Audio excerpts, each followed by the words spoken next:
She figured he'd see her as just another black woman he could intimidate, right up until the moment she walked into the courtroom and destroyed his career. The road was almost deserted that night. A few cars passed, their lights reflecting on the wet tarmac. Streetlights flickered, casting long shadows along the highway outside Birmingham, Alabama. It was late, just after 11. That time of night when most people just wanted to get home. Lieutenant Commander Renee Dawson had been driving for almost 2 hours.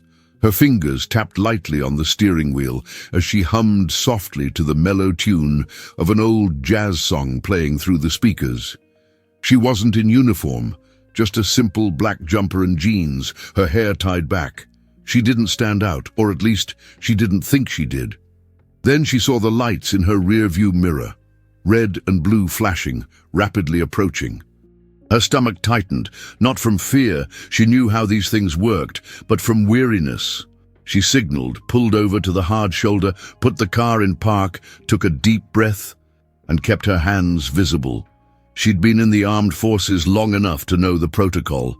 The patrol car pulled up behind her. The officer was slow to emerge, and when he did, he moved with the bearing of someone expecting obedience, his boots heavy on the tarmac. One hand rested on his belt, the other held a torch which he switched on as he approached. Renee glanced in her side mirror and saw him. The name on his badge gleamed in the light. Briggs. License and registration, no greeting, no explanation, his voice flat, rehearsed, impatient. Renee met his gaze in the mirror, then slowly opened the glove compartment, retrieving her documents. "Was I speeding, officer?" she asked, her voice calm. Briggs didn't answer immediately.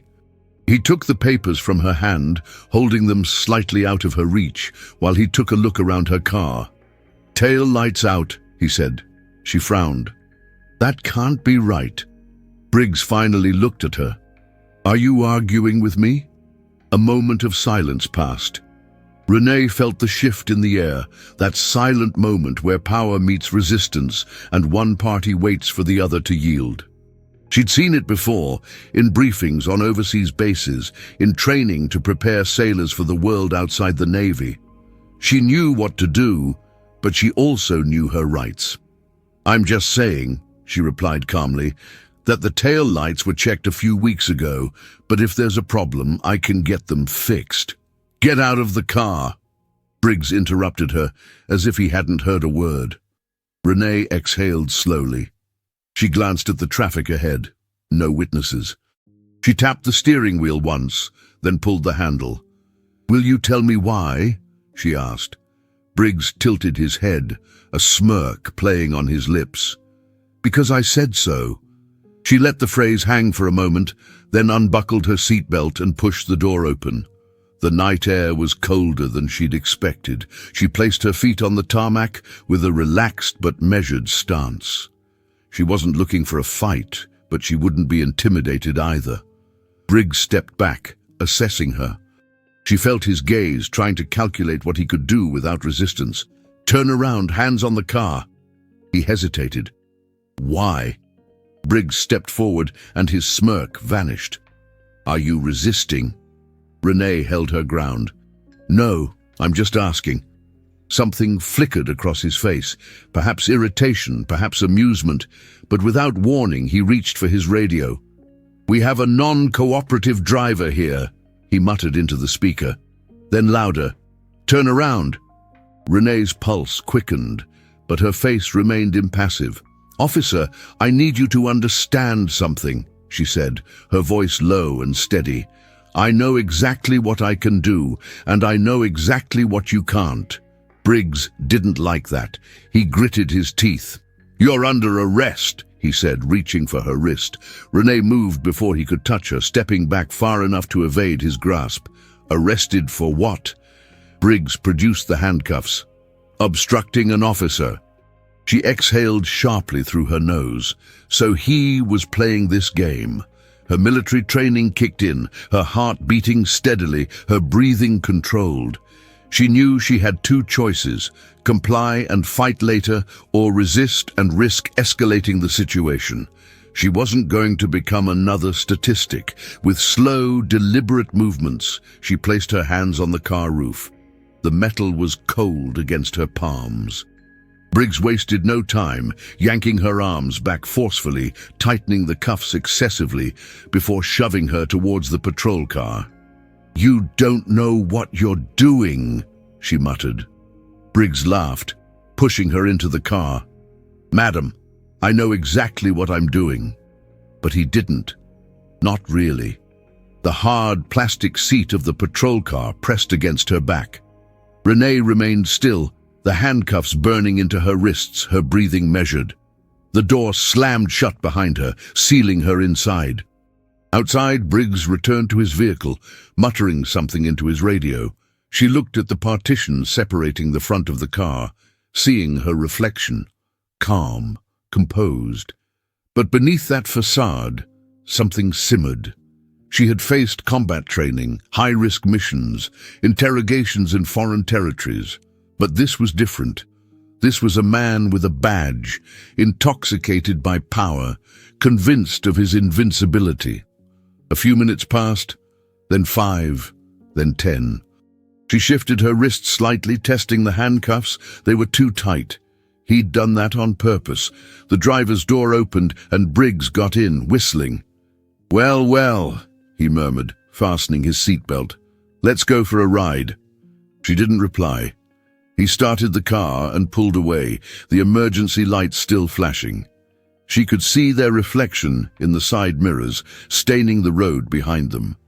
"You know," Briggs said after a while, "most people just keep quiet when I tell them to get out of the car."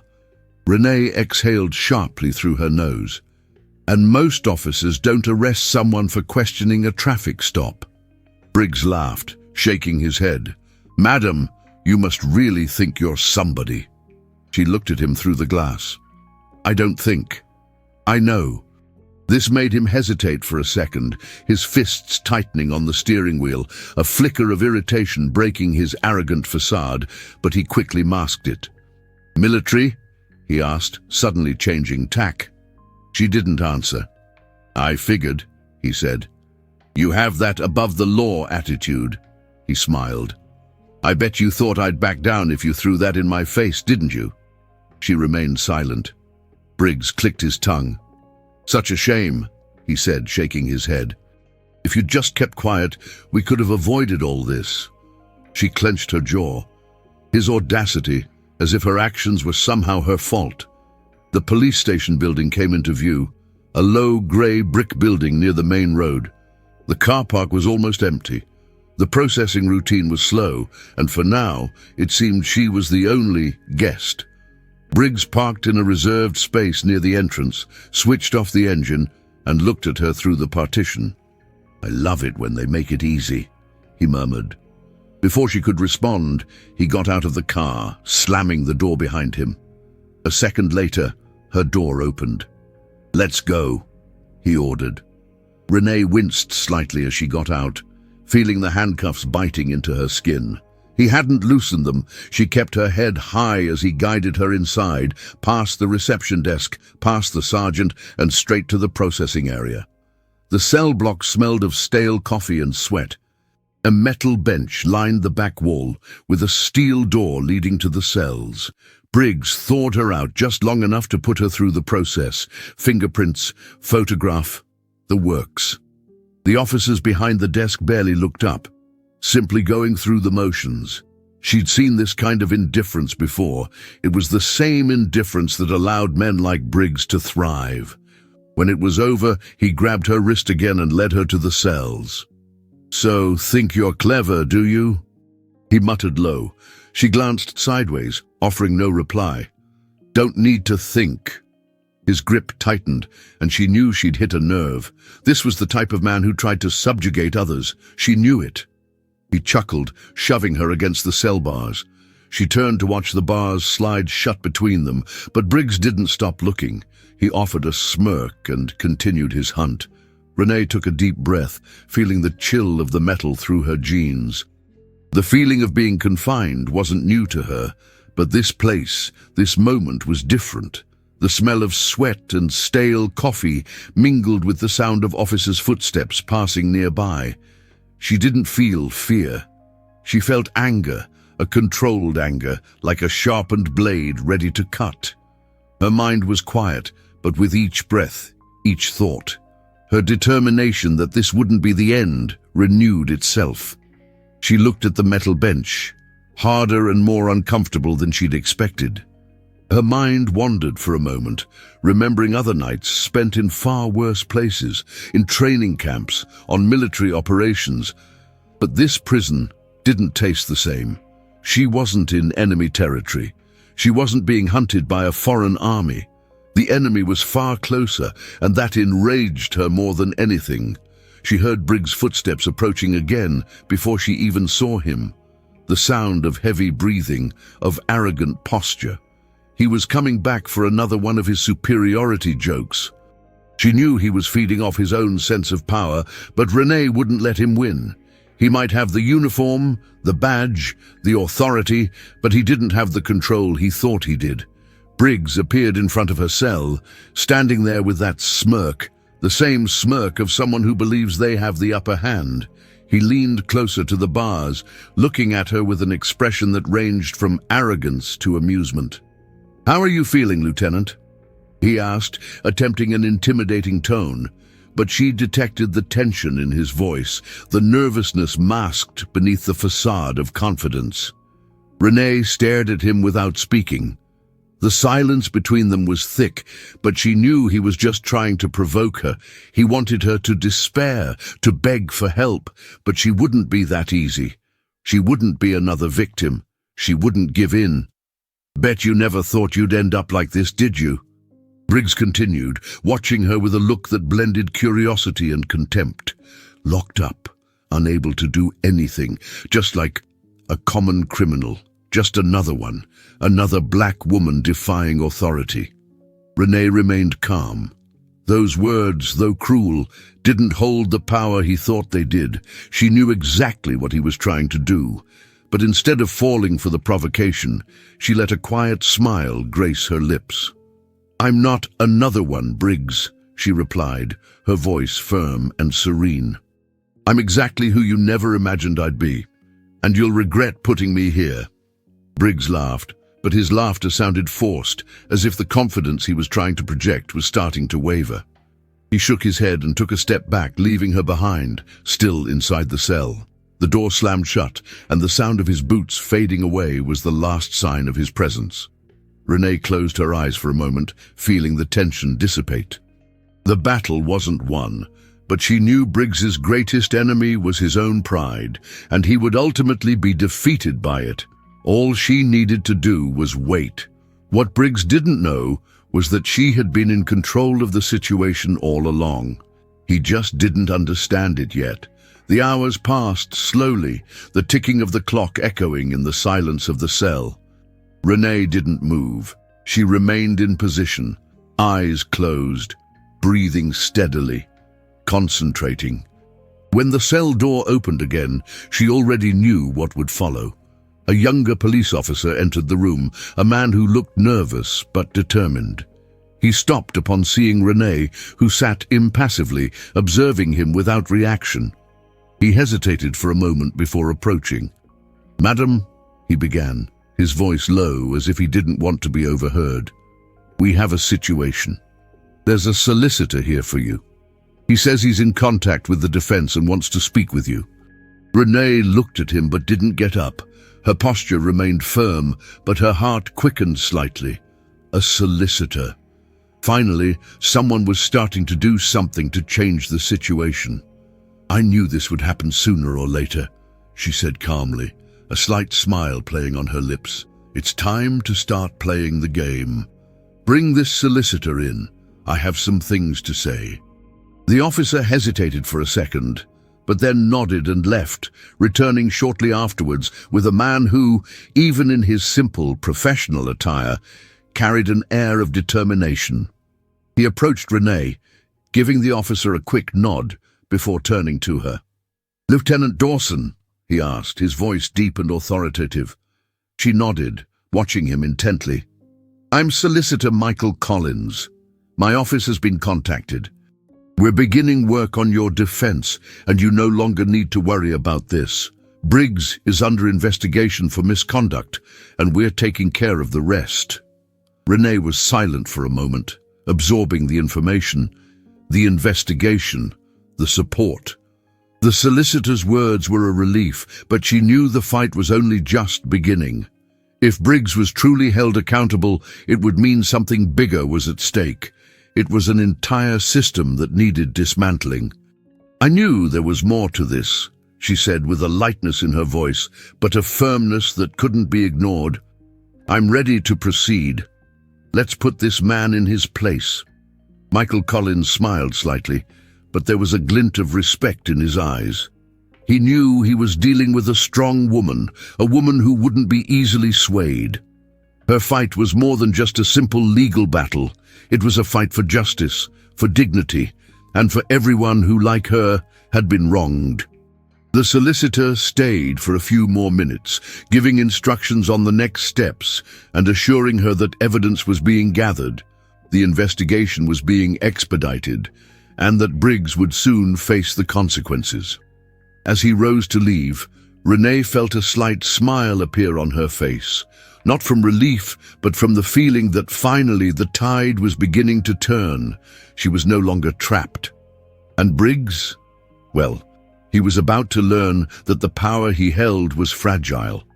One person with the truth and the courage to confront him was all she needed. Renee spent the rest of the night in silence, but with a light heart. As the sun finally began to rise, the promise of justice seemed closer. She knew her journey was only just beginning, but she was ready to face it, just as she always had been. Nothing and no one would make her back down. She was determined to ensure justice was served, not only for herself, but for everyone who might one day find themselves in the same position. Because what happened to her wasn't an isolated incident. It was merely the start of something much bigger. She closed her eyes for a moment, feeling the morning sun warm her skin. The fight was only just beginning, and she was ready for whatever came next. Dawn broke clear, but Renee didn't feel the sunlight warm her skin as it usually did. She knew that however much time continued to pass, the real battle was only just beginning. It was in her thoughts. The frustration of being treated as less than a person, the way Briggs had acted, the arrogance of that officer who thought his badge was a license to abuse. None of it would be forgotten. The fight for justice wouldn't be easy, but she no longer doubted she was doing the right thing. The lawyer, Michael Collins, seemed to understand the gravity of what was at stake. He wasn't just a lawyer, he was someone who knew that every move, every strategy counted. He brought with him the strength of truth, which she knew was more powerful than anything Briggs could do, and more importantly, he brought a plan, a series of steps to be followed that would culminate in Briggs' downfall and serve as an example to all those like him. Renee knew the story of her arrest would soon be circulating around the city. Her case, a case of injustice, was about to become a symbol of resistance. But she didn't want to be seen merely as a victim. She wanted to be more. She wanted to be the person who helped bring down the system that allowed men like Briggs to operate without remorse, without fear of consequences. That was what motivated her. That was why she couldn't be a mere spectator in her own story. She needed to be the protagonist. In the following days, the attention her arrest attracted spread. The news appeared on all the news channels, on TV, on the internet. Those images of her confrontation with Briggs, recorded by the officer's body camera, were going viral. The scene of her arrest, the way she remained calm and composed while he attempted intimidation, was touching many people. Many saw in Renee a strong woman, a woman who, against all odds, didn't give in. On the other hand, the reaction to Briggs was exactly what she expected. Those who saw him as untouchable were beginning to question what he truly represented. He was no longer in control. His actions were being meticulously scrutinized. And that was only the beginning. The case wasn't just about a woman being unjustly detained. It was about a system of abuse of power that needed to be exposed and reformed. Renee's phone rang that late morning. It was Carla Whitman, her solicitor. Her voice was tense, but there was a calmness there too, as if she knew things were moving, but with the weight of the gravity of a situation that couldn't be resolved overnight. "Renee, are you keeping up with the news?" Carla asked. Renee sighed, already knowing what was coming next. Of course. Couldn't ignore it now. The question is, what comes next? Carla paused, as if carefully considering her words. Well, Briggs's case has been escalated for an internal review. The Department of Justice is starting to pay attention, not just because of your case, but because of a pattern of behavior, the files of other stops he's made, the number of detentions of black drivers. It's all being reviewed. Renee frowned. The weight of it all bore down on her, but at the same time, a growing sense of justice filled her. The truth was on the table. Now, the crucial task was ensuring it wasn't swept under the carpet. The internal investigation could be the key to unlocking real change, but it was also a minefield. Everything hinged on how the evidence was handled. Does this mean he could be arrested? Renee asked, curiosity now dominating her thoughts. Not the most likely outcome for now, Carla replied, but he's in a very precarious position. The charge of abuse of authority, the history of racially motivated stops, it's all very serious. He'll need a strong defense to get out of this, and frankly, I don't think he'll find it. But the most important thing is that things are now spiraling out of his control. Renee felt a small smile form on her lips. A sense of vengeance wasn't her driving force, but the certainty that by holding her ground and not backing down, she was creating a ripple of change. That was more significant than any small personal victory. She was fighting for something much bigger than herself. I want to continue following every step, she said, her voice firm. I don't want this to be resolved without my full involvement. I want people to see how much this affects everyone, not just me. You're doing the right thing. It'll be hard work, but we can do this. We're preparing a press release too. Support is growing, and people are starting to realize this is about more than just one police encounter. Renee nodded, even though she knew Carla couldn't see her. She already felt the weight of what was to come. The public was watching, the cameras were rolling, but she didn't care. She knew that for change to happen, everyone needed to see what was going on, the abuse she had faced, and that many others faced every day without ever having the opportunity to fight back. She was proof that resistance was possible, that injustice shouldn't simply be accepted. In the days that followed, she went through a series of hearings and testimonies. The focus was on Briggs, but also on how her case reflected something much larger. With each testimony, each word spoken by Carla, the weight of the struggle increased. Renee felt stronger than ever, as the evidence was now being presented clearly. The investigation wasn't limited to Briggs, it was expanding to other officers and departments who were also under investigation. The support Renee received from her community, and even from strangers, was immense. People were standing beside her, sending messages, saying she was the inspiration they needed. She hadn't expected her fight to become so significant, but as more testimonies emerged, she realized her experience was touching many lives. It wasn't just about one woman and one police officer, it was about all those who had been marginalized, ignored, disregarded because of their color or social standing. News that the Department of Justice was beginning to investigate the conduct of Briggs and other officers was a major victory. But while a significant achievement, the fight was far from over. It was only the beginning. When the final decision was announced, the jury ruled in Renee's favor. Briggs was suspended from duty while the internal investigation continued. It wasn't an arrest, but it was a start. And for now, it was enough. Renee left the courthouse with a sense of accomplishment, but knew she still had more work to do. She was tired, but determined to continue. The world was watching, and she was ready to show that despite everything that had happened, justice could still be achieved. Because her fight wasn't just personal, it was a collective struggle for all those who, like her, had once felt voiceless. And now, her voice was stronger than ever.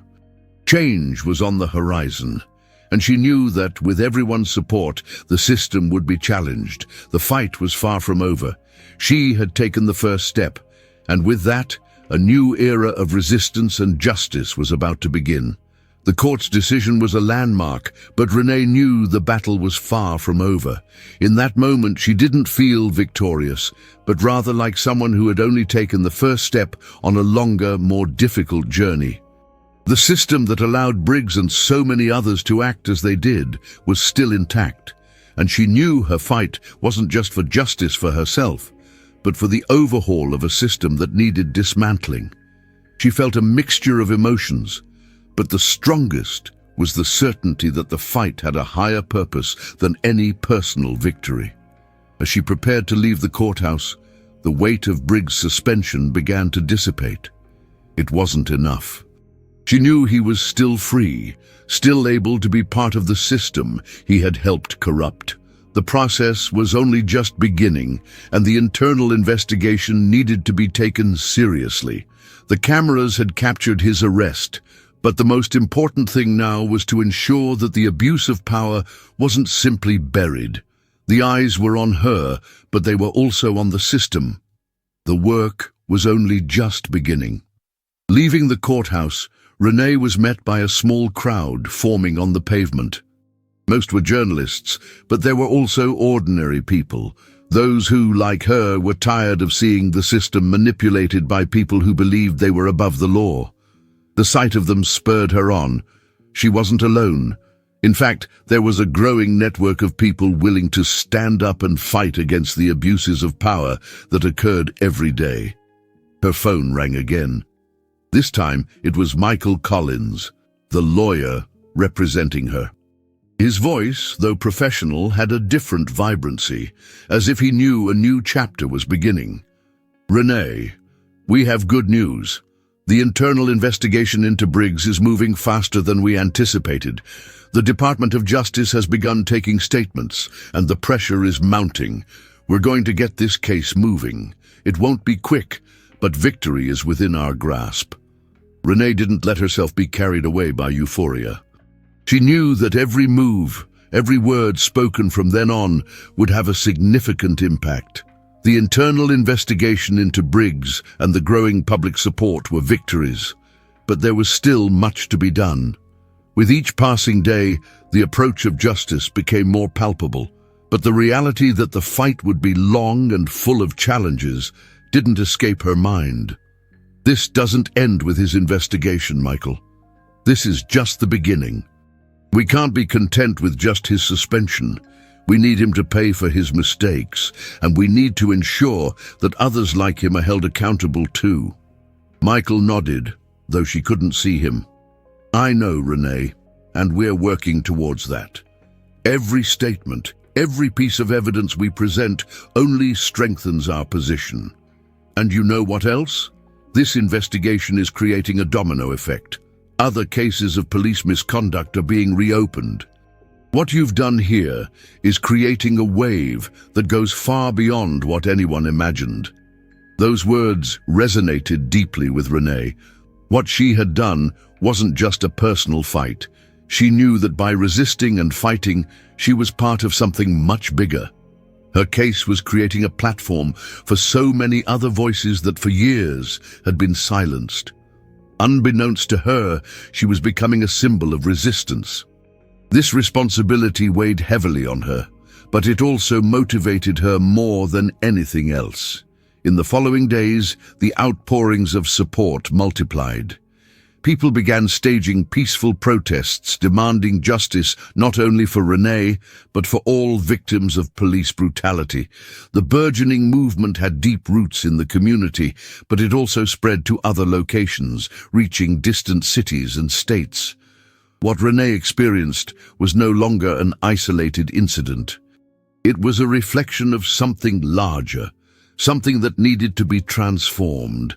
The case gained even more attention when the media began to explore Briggs's history. It was discovered that he had a pattern of racially motivated behavior, a history that had not been adequately investigated before his arrest of Renee. He was not an isolated case. What was happening to him was merely a reflection of a wider culture of abuse of power and discrimination that permeated certain sectors of the police force. Meanwhile, Renee, still awaiting a definitive resolution, received support from community leaders and other civil rights advocacy groups. They wanted her to be the face of a movement that would challenge the status quo. But she knew that for this to be truly effective, the fight had to be collective. She didn't want to be seen merely as a victim, but as an advocate for change, one face among many, not the only one. She knew the fight didn't depend solely on her. It would depend on everyone uniting to fight against the abuses that had been so long tolerated. As the months passed, the pressure on Briggs increased. His attempts to justify his behavior began to unravel.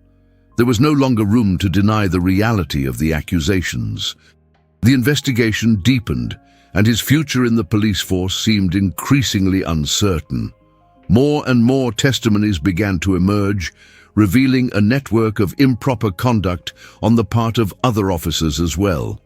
It was a corrupt system, where the attitudes of individuals like Briggs were not only tolerated but encouraged. Renee, in turn, was immersed in meetings with lawyers, working to ensure the investigation took the right course.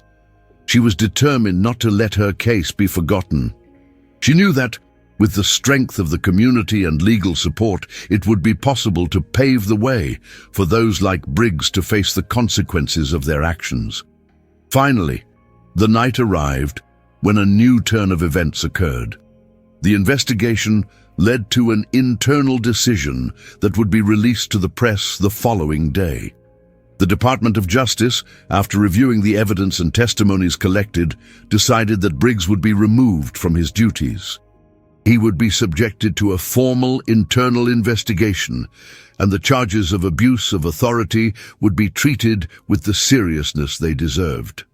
It was an important step, but Renee knew this was only part of the process. She was at home when she received the call from Michael.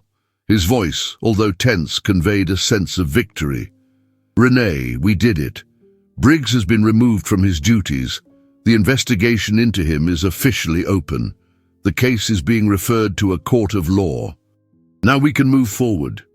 Renee closed her eyes for a moment, feeling the weight of the news fall upon her.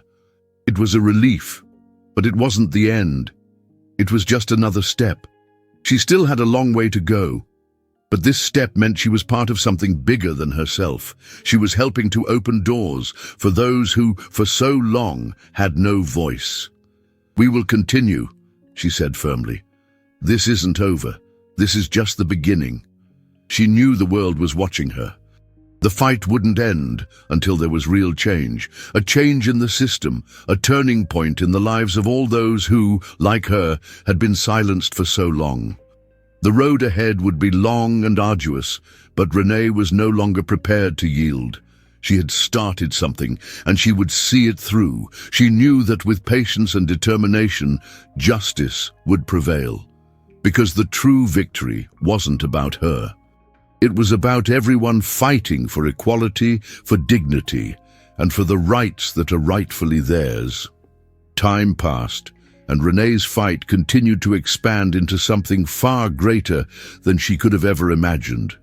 Briggs's removal from his post was only the beginning, and while he was one of the first to face the consequences of his actions, there was much more to be done. Change, she knew, wouldn't happen overnight. She had seen what a man like Briggs was capable of, and understood that the system he operated within wouldn't be easy to dismantle. But however difficult, she was determined to persevere. As the weeks wore on, the support surrounding her case grew. People from all walks of life began to come forward, sharing their stories of abuse at the hands of police officers, of injustices that had been ignored for far too long. Renee's story wasn't unique, And this was both a source of comfort and of outrage. The system was rotten, and its flaws had been laid bare. Now, everyone was seeing the truth, and the repercussions were only just beginning. The movement spread to several other cities, and those who had felt powerless began to unite. With each new testimony, each new allegation, the weight on the shoulders of people like Briggs increased. They were no longer shielded by obscurity and fear. Change was happening. The fight for justice was far from easy, but the resistance only grew stronger.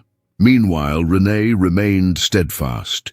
She continued to work with her lawyers, ensuring the investigation was steered in the right direction, ensuring the evidence was meticulously handled, and that those responsible for the abuse of power did not go unpunished.